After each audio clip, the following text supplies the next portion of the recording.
dia 29 de Kislev, quinto dia de Hanukkah, nos diz o Ayom Yom para a data de hoje.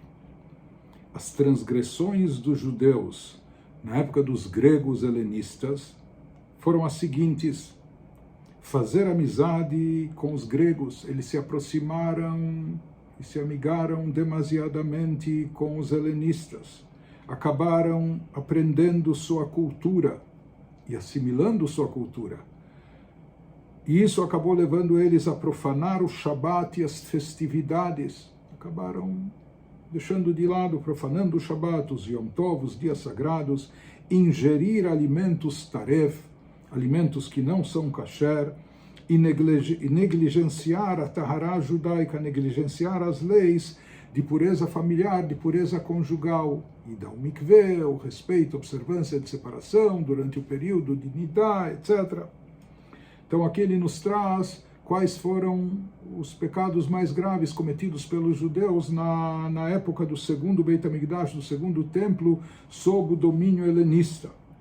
O sofrimento, o castigo, foi a destruição espiritual do grande templo de Jerusalém. Os helenistas não destruíram o templo fisicamente, não atearam fogo, como fizeram os romanos cerca de 200 anos depois. Mas eles profanaram o Beit HaMikdash.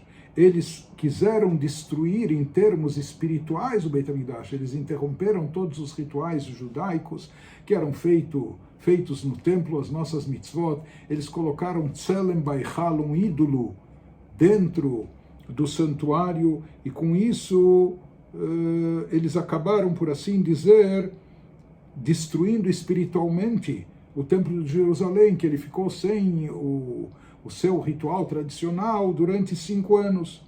Isso acabou acarretando a morte e a escravidão no exílio. Se fala que dezenas de milhares de famílias judaicas acabaram sendo mandadas para o exílio e dizimadas naquela época. Até que os judeus se arrependeram e se uniram em torno de Matitial e dos Macabeus, através da tshuvá e do auto-sacrifício, ou seja, que assumiram uma postura de Messirut Nefesh, estando dispostos até a ir ao martírio, ao auto-sacrifício, para manter fidelidade ao monoteísmo e à fé judaica. Com essa atitude de tshuvá, sobreveio a grande e maravilhosa salvação divina, o milagre de Hanukkah, que acabou acontecendo quando Deus acaba entregando numerosos na mão de poucos, poderosos na mão de fracos, exércitos organizados dos helenistas acabam tombando na mão de poucos judeus que se organizaram numa rebelião, etc.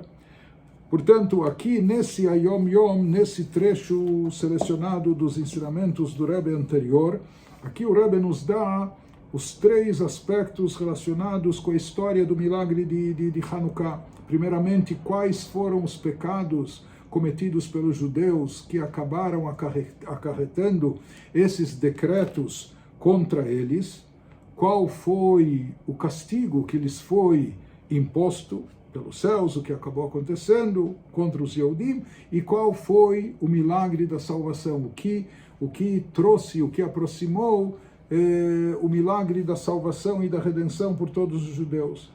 Na realidade, o Ayom Yom foi publicado em 1943, ou seja, quem se localiza em tempo, na época que ele foi escrito, preparado pelo nosso Rebbe em 1942, publicado em 43, etc. Nós estamos em anos críticos, no final pós-guerra, Segunda Guerra Mundial, e quando o mundo todo estava perplexo, e particularmente os judeus que estavam na América do Norte e ainda estavam muito distantes do judaísmo tradicional, do chamado Velho Mundo, daquilo que era praticado no Shtetl, na Europa, etc.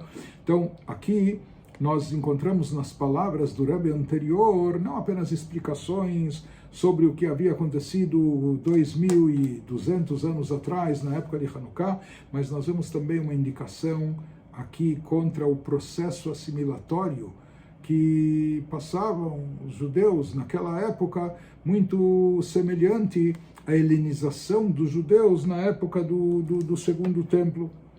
E sobre isso se fala, assim explicou de uma forma mais elaborada, num pronunciamento, o próprio Rebbe anterior. Ele nos diz que, na realidade, existe uma lei de causa e efeito. Talvez isso não é imediato, mas particularmente em termos coletivos para o povo de Israel, conforme escrito em alguns livros, que o povo de Israel é como o coração do corpo geral da humanidade, e o coração ele não tolera, ele não suporta, não dá para acumular uma moléstia, doença sobre ele. Por isso, qualquer coisinha que já começa a acontecer no coração, isso é algo comprometedor, não é? Deus nos livre, a pessoa pode ter um infarto, um ataque cardíaco, uma parada cardíaca, o que for. Não é?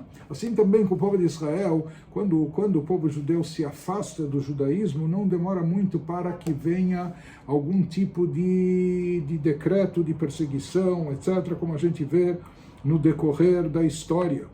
E isso vem para nos fazer como um chamado divino, para nos fazer retornar a Hashem, retornar a Deus, retornar às origens, retornar a Torá e Mitzvot e as nossas tradições, etc.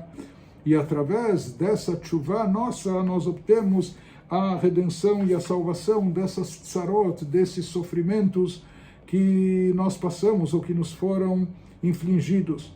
E assim explica o Rebbe aqui em relação a Hanukkah. Na verdade, a primeira fase do segundo Beit HaMikdash, quando eles retornaram da Pérsia, né? Os primeiros 200 anos, o segundo Beit HaMikdash durou 420 anos. Os primeiros 200 anos, os primeiros 180 ou até 200, foram uma época, pode-se dizer, tranquila e até feliz para os judeus que se encontravam em Israel, para o judaísmo de forma geral, etc. Mas depois, quando começou um processo assimilatório, quando eles se amigaram em demasia com os helenistas, se impressionando e ficando deslumbrados com sua filosofia, etc., isso acabou levando boa parte do povo judeu a se afastar das tradições nossas, a deixar de lado aquilo que era mais importante dentro do judaísmo e acabar se assimilando, acabar se helenizando.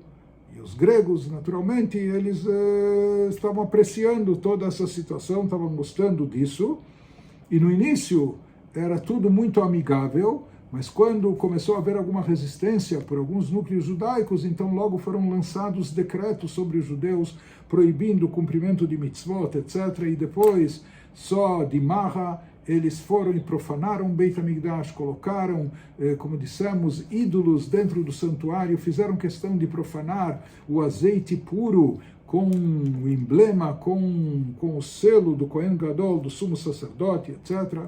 Mas aqui então nos explicou o Alter Rebbe que foi por causa, o Rebbe anterior, que é por causa desses pecados da assimilação, ou dessa falta de observância do Shabbat, das festividades, do kasher, da pureza familiar, que veio todo esse decreto contra os judeus naquela época, até que eles fizeram tshuvá, se despertaram e, encabeçados